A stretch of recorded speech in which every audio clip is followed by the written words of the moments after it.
Kazi yetu sisi ni kukuletea habari, matukio na simulizi pale tu zinapotokea. Tafadhali bonyeza maneno mekundu subscribe ili usipitwe na taarifa zetu. Mseto Media, together everywhere.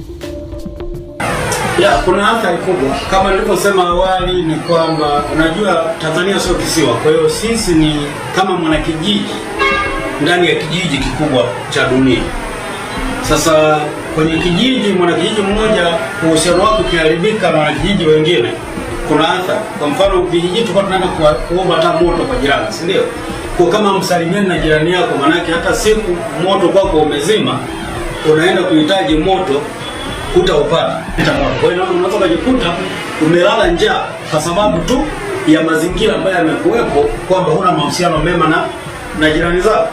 Kwa sisi kama ambao wana vijiji wanaishi, hata taifa letu linategemea hivyo. Kuna mambo mengi sana ambayo tunategemea wahisani, tunashirikiana. Yaani kwa mfano hapo tunazungumzia, kuna kwa mfano wanaochangia kwenye sekta kama ya afya. Kwa mfano kuna miradi mingi sana ya afya ambayo hela zinatoka kwa wahisani. Kwa maana mahusiano yakiisha itaathiriwa. Kuna hela unafikiri kwamba kwenye maeneo kama TASAF, kuna hela ambayo pia inatoka huko inaingia. Lakini kuna miradi mingine ya maendeleo, hata kwenye miradi ya barabara unakuta kuna hela ambazo zingine za ndani za kwetu, kuna hela ambazo zinatoka kwa wahisani. Tulikuwa kipindi cha nyuma hata umeme, kwa mfano ile MCT, Millennium Challenge Account, ambayo Marekani alikuwa anatoa hela nyingi kipindi cha nyuma kwa ajili ya mambo ya umeme vijijini. Kwa unakuta baada ya uchaguzi 2015 mambo yaliyotokea Zanzibar, alikuja akakata. Alipokata ili tuathiri, ili tuanze kutafuta source nyingine ya ndani, na ukitafuta nyingine maana kuna kitu tabana sehemu au tuwabebesha zaidi walikokodi ili uweze kupambana na hiyo. Kwa hiyo changamoto kwa vyovyote vile ipo. Kwa hiyo kuna vitu vingi sana vinaweza kukwama. Na ninafikiri ndio maana naona serikali inachukua jitihada. Naona sasa hivi kina Profesa Kabudi, timu kubwa sasa hivi inazunguka mataifa mbalimbali, labda wanajaribu kurudisha mahusiano, kwa sababu mwisho wa siku hauwezi kubeza nafasi ya jumuiya ya kimataifa. Mahusiano ya kimataifa ni kitu cha muhimu sana. Kila taifa, hata taifa ambalo lina uhalifu, bado lingetamani liwe na mahusiano mazuri na dunia, kwa sababu kuna vitu vingi sana ambavyo tunategemeana. Ukibakia peke yako ni ngumu, lakini ukiacha hivi ya msaada moja kwa moja, kuna sekta zingine zinaathirika. Kwa mfano tunafanya biashara na nchi za Ulaya, kwa mfano Marekani. Sisi tunapeleka mfano hapa kahawa yetu, lazima tupeleke wanunuzi wakubwa wa Ulaya, Marekani. Tunalima chai, itapelekwa huko. Watu wanalima sijui matunda, maparachichi, wanapeleka huko. Sasa mahusiano yakiathirika, cha kwanza wamestopisha labda msaada.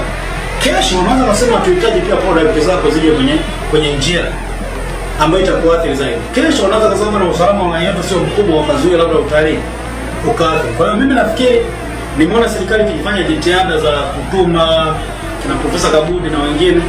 Nadhani waliona tu waziri wa mambo ya nje pekee yake hatoshi, maana wamepeleka tu ndio wanazunguka. Nafikiri jitihada ni moja, jitihada ya muhimu, lakini tuondoe kwenye wajibu kwamba kile kilichosababisha tufike hapo lazima pia tukitazama, ili tusiweze kurudi kwenye mkwamo. Tuangalie katiba yetu na nini, lakini lazima tuweze kutengeneza mahusiano yetu ya kimataifa.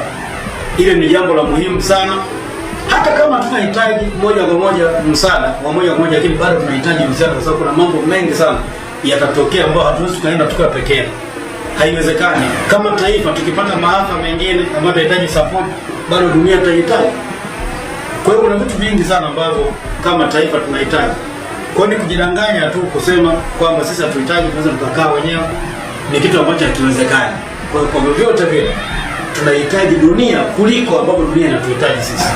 Na mimi ni serikali yetu kwa kweli isiruhusu tukafika hatua ambayo ni ngumu kiasi hicho. Wenzetu kama Zimbabwe walipofika mvutano na jumuiya ya kimataifa, walifika mahala ili kununua mkate, thamani ya hela yao iliisha, unabeba kwenye mfuko, hali ikawa mbaya sana. Kwa hiyo sisi nafikiri ni vizuri kuchukua hatua hapa tulipo, tuweze kurekebisha ili mambo yaweze kuendelea. Hatuwezi kushindana na dunia, kwa sababu sisi kwenye dunia ni kama tone tu kwenye bahari. Kwa hiyo kushindana ni kujidanganya. Hakikisha umesubscribe, comment, like na kushare. Mseto Media, we connect everywhere.